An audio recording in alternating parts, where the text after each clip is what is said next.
ಒಡ್ಡೋಲಗದಲ್ಲಿ ಏನೆಲ್ಲ ಮೇಧಾವಿಗಳು ಪಂಡಿತೋತ್ತಮರು ಕೂತ್ಕೊಂಡಿದ್ರು, ಹಾಲು ಮತದ ಈ ವ್ಯಕ್ತಿ ಬಂದ. ಹೆಗಲ ಮೇಲೆ ಕಂಬಳಿ ಇತ್ತು, ಕೈಯೊಳಗೊಂದು ಕೋಲಿತ್ತು, ಮುಖದಲ್ಲಿ ಪ್ರಸನ್ನತೆ ತುಂಬಿತ್ತು.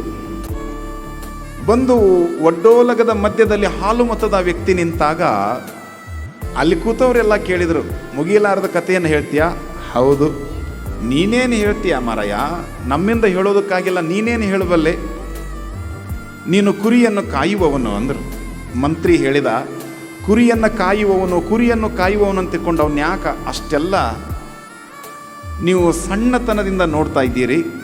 ಹಾಲು ಮತದಲ್ಲಿಯೇ ಜನಿಸಿ ಕಾವ್ಯ ಗಂಗೆಯನ್ನು ಹರಿಸಿರುವಂತಹ ಕವಿರತ್ನ ಕಾಳಿದಾಸ ಕುರುಬನಲ್ಲವೇ? ಹಾಲು ಮತದಲ್ಲಿಯೇ ಜನಿಸಿ ಶಿವಯೋಗದ ಸಾಧನೆಯನ್ನು ಮಾಡಿ ವೀರಶೈವ ಲಿಂಗಾಯತ ಪರಂಪರೆಯ ಎಲ್ಲ ಗುರು ಜಗದ್ಗುರುಗಳಿಗೆ ಮಹಾತಾಯಿಯಾಗಿರುವಂಥ ಸಜ್ಜಲಗುಡ್ಡದ ಶರಣಮ್ಮ ತಾಯಿಯವರು ಕುರುಬರಲ್ಲವೇ? ಹಾಲು ಮತದಲ್ಲಿಯೇ ಜನಿಸಿ ಮುಗುಳುಕೋಡದ ಸ್ಮಶಾನದಲ್ಲಿ 7 ಕೋಟಿ ಮಹಾನ್ ಮಂತ್ರವನ್ನು ಜಪವನ್ನು ಮಾಡಿ ಮುಗುಳುಕೋಡದ ಸ್ಮಶಾನವನ್ನು ಭೂ ಕೈಲಾಸವನ್ನಾಗಿ ಮಾಡಿರುವ ಎಲ್ಲ ಲಿಂಗ ಪ್ರಭುಗಳು ಕುರುಬರಲ್ಲವೇ? ಲಡ್ಡು ಮುತ್ಯ ಕುರುಬನಲ್ಲವೇ? ಬಾಗಿಲನ್ನು ತೆರೆದು ಸೇವೆಯನ್ನು ಕೊಡು ಶ್ರೀಹರಿ ಎಂತಿಕೊಂಡು ಕೃಷ್ಣ ಪರಮಾತ್ಮನ ಮುಂದೆ ಪ್ರಾರ್ಥನೆಯನ್ನು ಮಾಡಿ ಶ್ರೀಕೃಷ್ಣ ಪರಮಾತ್ಮನನ್ನು ಸಾಕ್ಷಾತ್ಕಾರ ಮಾಡಿಕೊಂಡಿರುವಂಥ ಭಕ್ತ ಕನಕದಾಸ ಕುರುಬನಲ್ಲವೇ? 202 ವರ್ಷಗಳವರೆಗೆ ಬದುಕಿ ಜೀವಂತ ಸಮಾಧಿಯನ್ನು ಸ್ವೀಕಾರ ಮಾಡಿದ ಗುಳ್ಳೆಮ್ಮದ ಗಾದಿಲಿಂಗೇಶ್ವರರು ಕುರುಬರಲ್ಲವೇ?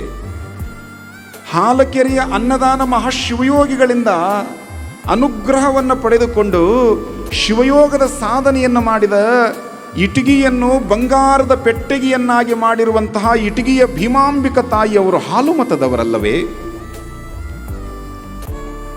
ಅವರು ಹಾಲು ಮತದವರಂತ ಹೀಗ್ಯಾಕೆ ನೋಡ್ತೀರಪ್ಪ ಅಂದರು. ಹೀಗ್ಯಾಕೆ ನೋಡ್ತೀರಿ ಅಂದರು. ಅಷ್ಟು ಅನ್ನೋದ್ರೊಳಗೆ ಏನು ಕಂಬಳಿ ಹಾಕ್ಕೊಂಬಂದ ನೀವ ಅಂದರು.